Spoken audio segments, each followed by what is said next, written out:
Hello and welcome to the Sherlock Holmes Bedtime Stories podcast. Each episode is a section from a classic Sherlock Holmes story with relaxing music to help you fall asleep.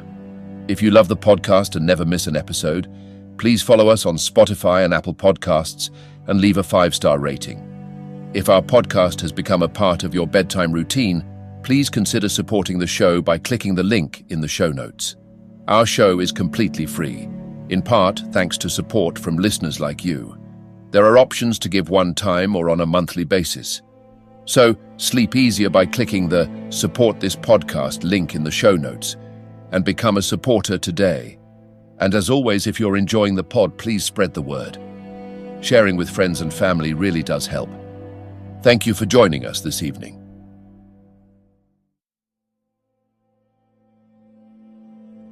Now it's time to relax. Let your body fall into a comfortable position in your bed and drift gently into a state of total relaxation with tonight's story. The Adventure of the Dying Detective, Part 1. Mrs. Hudson, the landlady of Sherlock Holmes, was a long-suffering woman. Not only was her first-floor flat invaded at all hours by throngs of singular and often undesirable characters, but her remarkable lodger showed an eccentricity and irregularity in his life, which must have sorely tried her patience.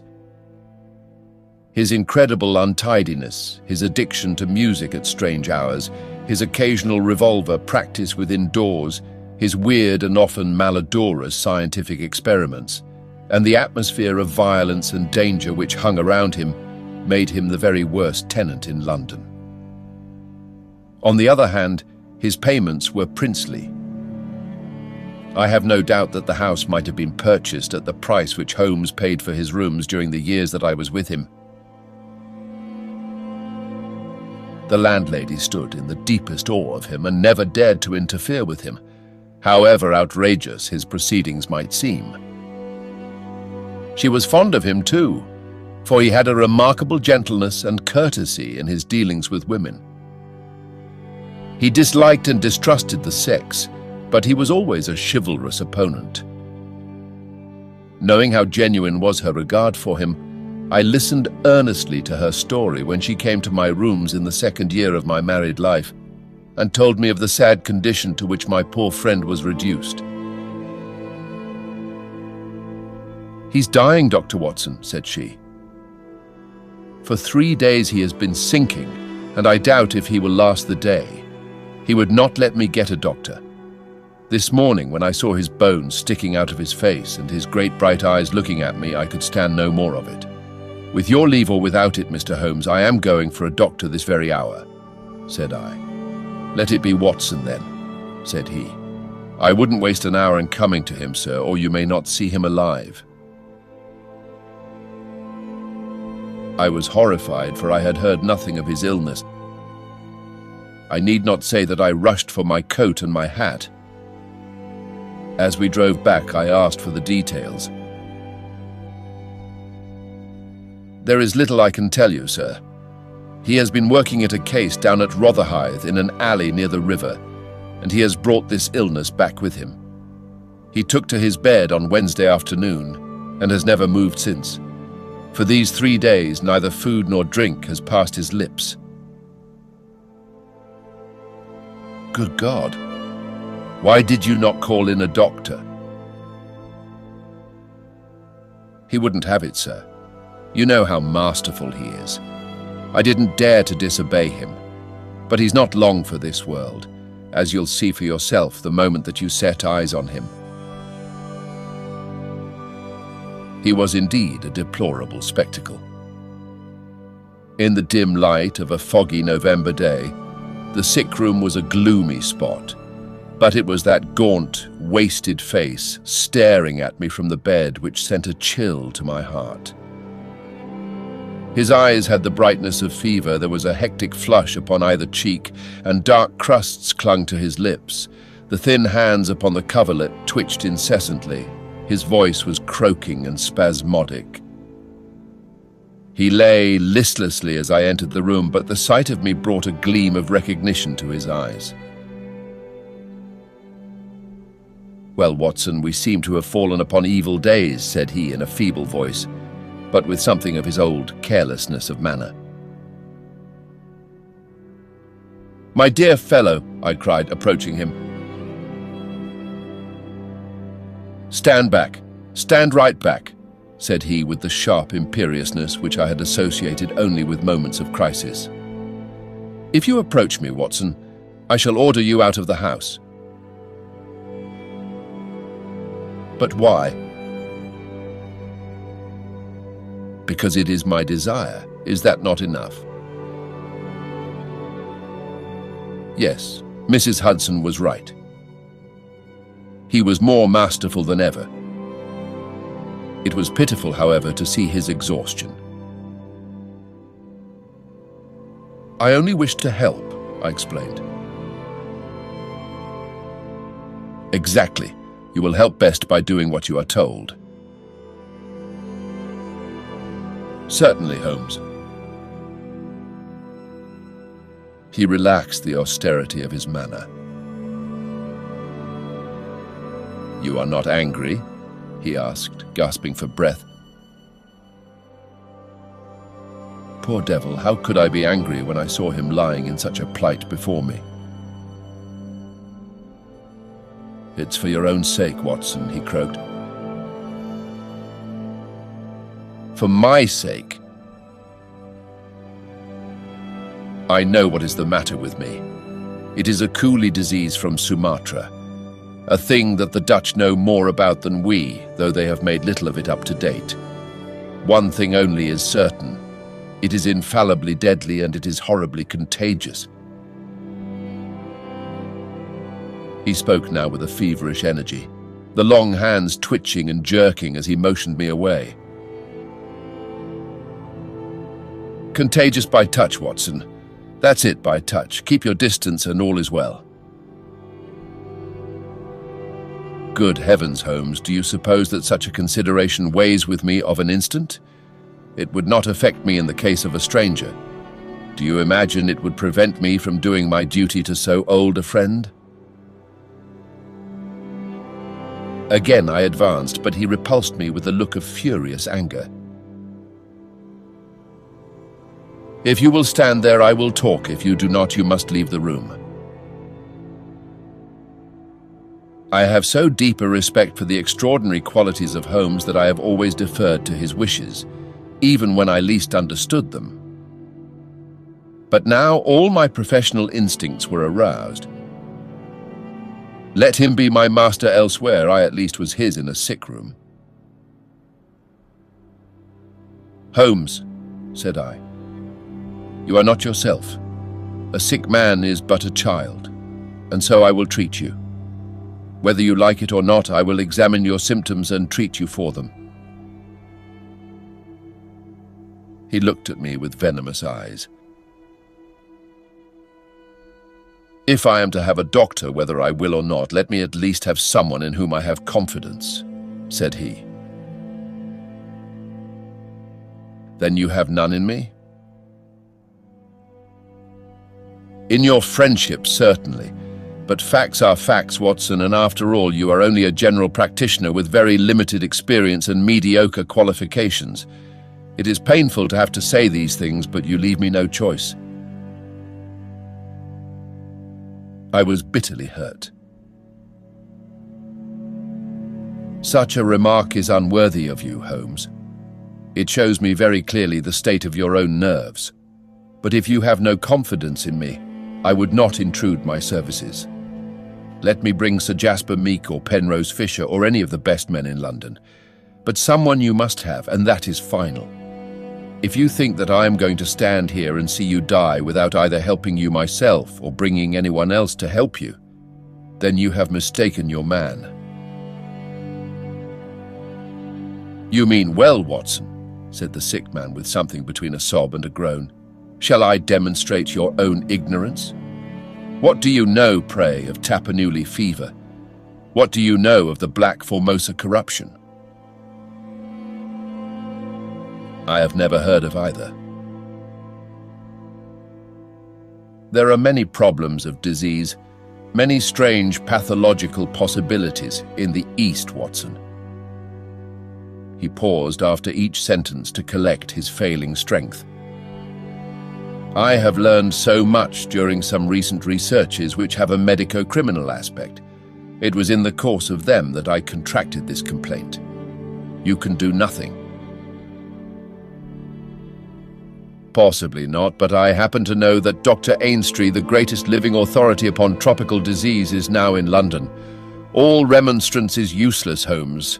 I am going this instant to fetch him. I turned resolutely to the door.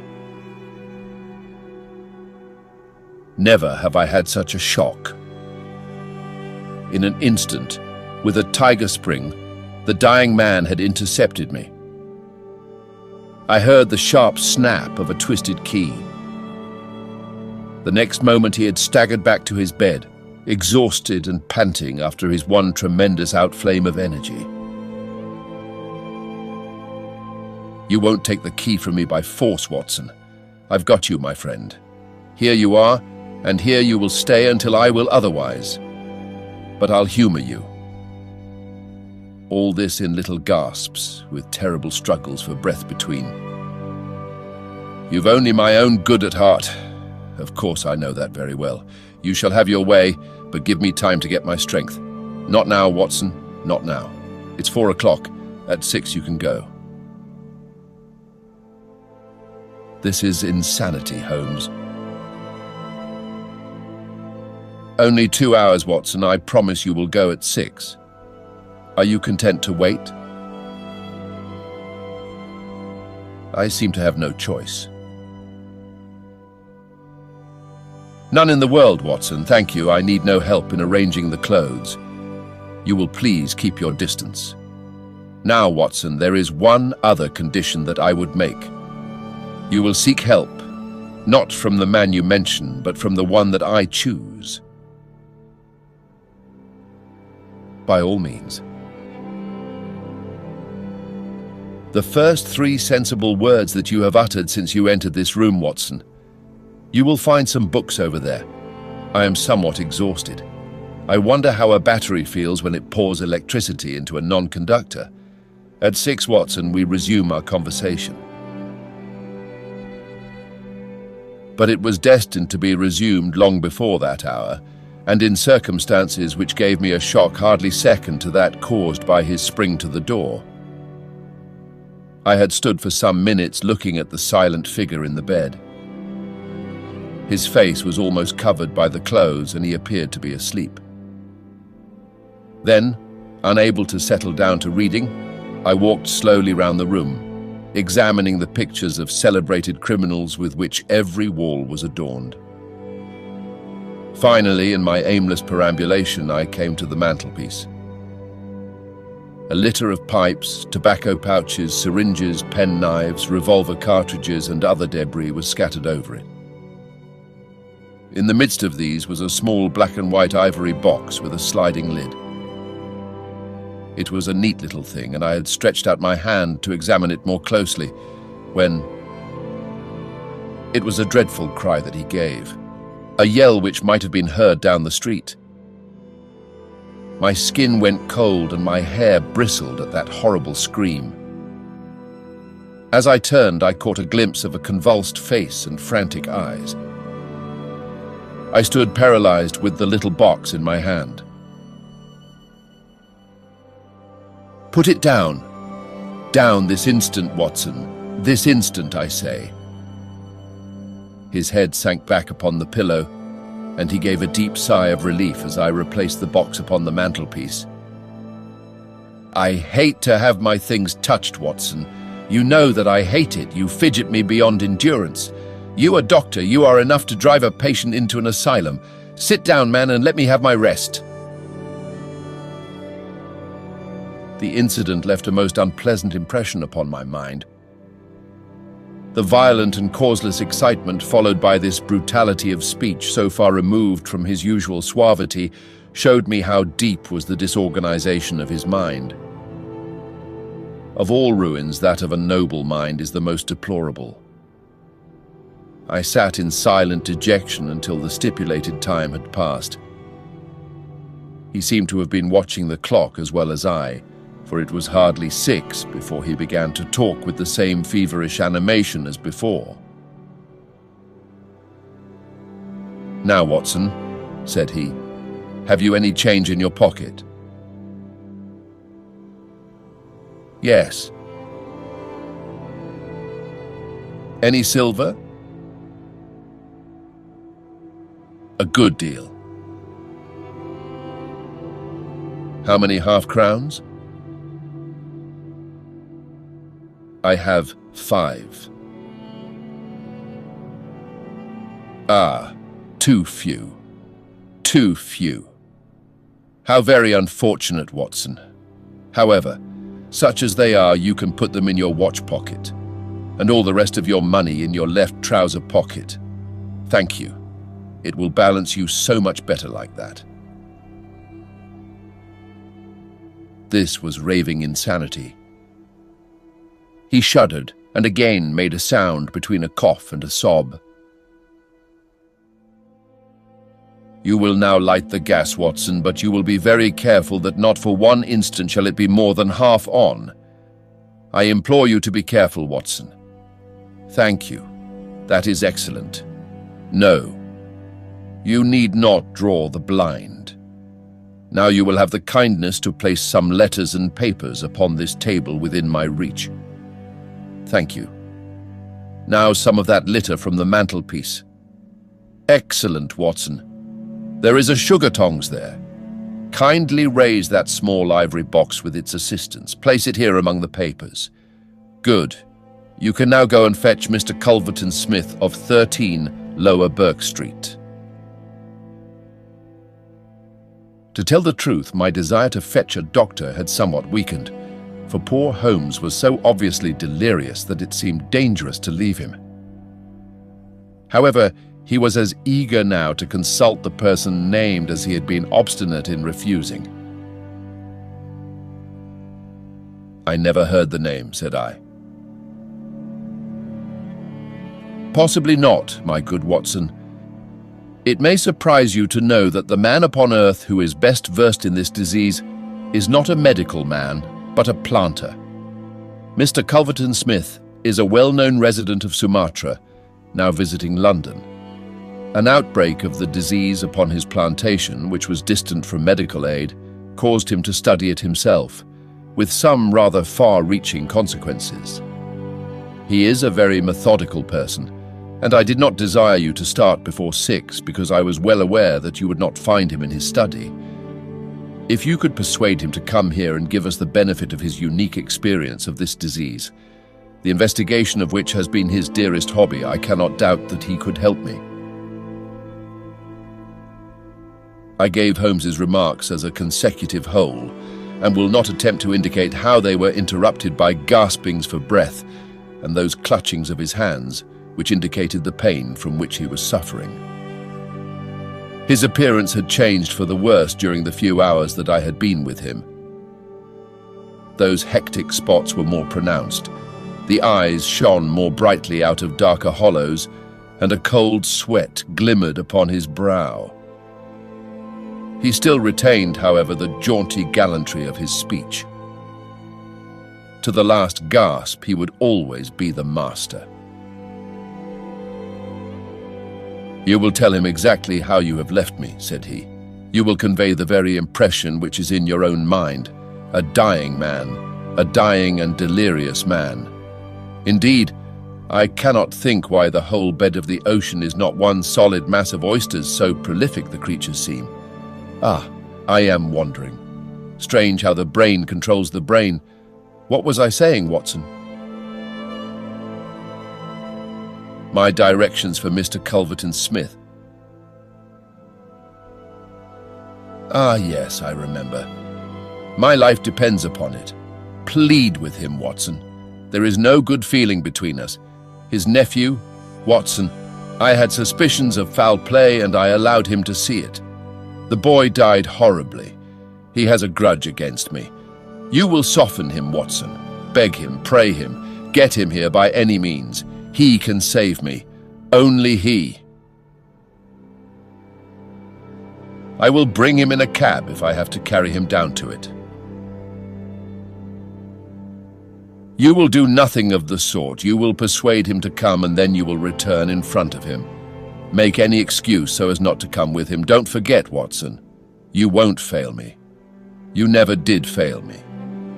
No doubt there are natural enemies which limit the increase of the creatures. You and I, Watson, we have done our part. Shall the world then be overrun by oysters? No, no, horrible. You'll convey all that is in your mind. I left him full of the image of this magnificent intellect babbling like a foolish child. He had handed me the key, and with a happy thought I took it with me, lest he should lock himself in. Mrs. Hudson was waiting, trembling and weeping, in the passage. Behind me, as I passed from the flat, I heard Holmes's high, thin voice in some delirious chant. Below, as I stood whistling for a cab, a man came on me through the fog. "How is Mr. Holmes, sir?" he asked.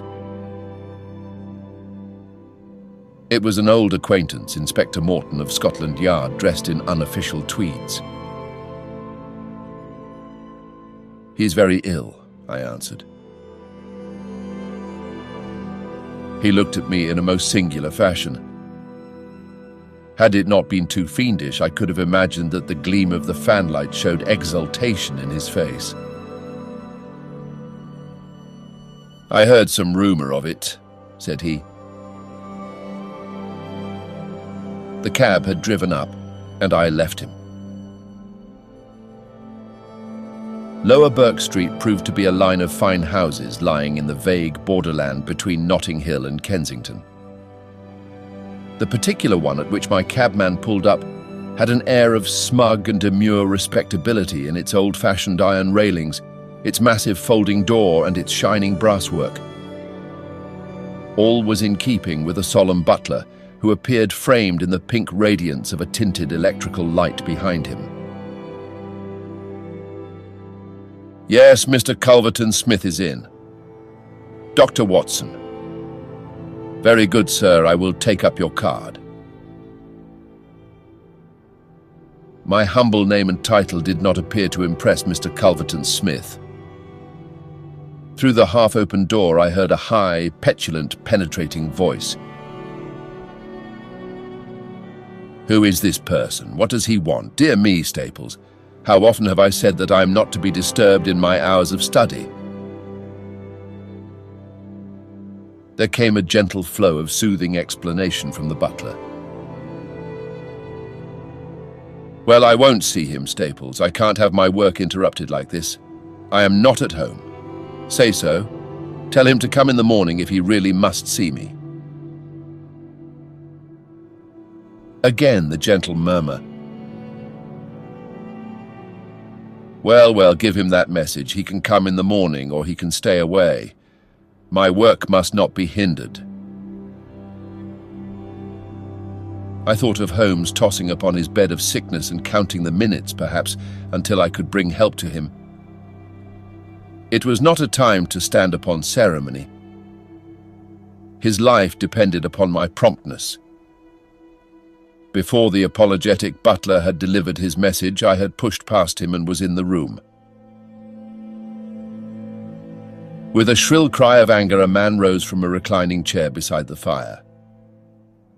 I saw a great yellow face, coarse-grained and greasy, with heavy double chin and two sullen, menacing grey eyes which glared at me from under tufted and sandy brows. A high bald head had a small velvet smoking cap, poised coquettishly upon one side of its pink curve. The skull was of enormous capacity, and yet as I looked down I saw to my amazement that the figure of the man was small and frail, twisted in the shoulders and back like one who has suffered from rickets in his childhood. "What's this?" he cried in a high, screaming voice. "What is the meaning of this intrusion? Didn't I send you word that I would see you tomorrow morning?" "I'm sorry," said I, "but the matter cannot be delayed. Mr. Sherlock Holmes—" The mention of my friend's name had an extraordinary effect upon the little man. The look of anger passed in an instant from his face. His features became tense and alert. "Have you come from Holmes?" he asked. "I have just left him." "What about Holmes? How is he?" "He is desperately ill. That is why I have come." The man motioned me to a chair and turned to resume his own. As he did so, I caught a glimpse of his face in the mirror over the mantelpiece. I could have sworn that it was set in a malicious and abominable smile. Yet I persuaded myself that it must have been some nervous contraction which I had surprised, for he turned to me an instant later with genuine concern upon his features. "I am sorry to hear this," said he. "I only know Mr. Holmes through some business dealings which we have had, but I have every respect for his talents and his character. He is an amateur of crime as I am of disease. For him the villain, for me the microbe. There are my prisons," he continued, pointing to a row of bottles and jars which stood upon a side table. "Among those gelatine cultivations, some of the very worst offenders in the world are now doing time. It was on account of your special knowledge that Mr. Holmes desired to see you. He has a high opinion of you and thought that you were the one man in London who could help him." The little man started, and the jaunty smoking cap slid to the floor. "Why?" he asked. "Why should Mr. Holmes think that I could help him in his trouble?" "Because of your knowledge of Eastern diseases." "But why should he think that this disease which he has contracted is Eastern?" "Because in some professional inquiry he has been working among Chinese sailors down in the docks." Mr. Culverton Smith smiled pleasantly and picked up his smoking cap. "Oh, that's it, is it?" said he. "I trust the matter is not so grave as you suppose. How long has he been ill?" "About 3 days." "Is he delirious?" "Occasionally." "Tut, tut. This sounds serious. It would be inhuman not to answer his call. I very much resent any interruption to my work, Dr. Watson, but this case is certainly exceptional. I will come with you at once." I remembered Holmes's injunction. "I have another appointment," said I. "Very good, I will go alone. I have a note of Mr. Holmes's address. You can rely upon my being there within half an hour at most."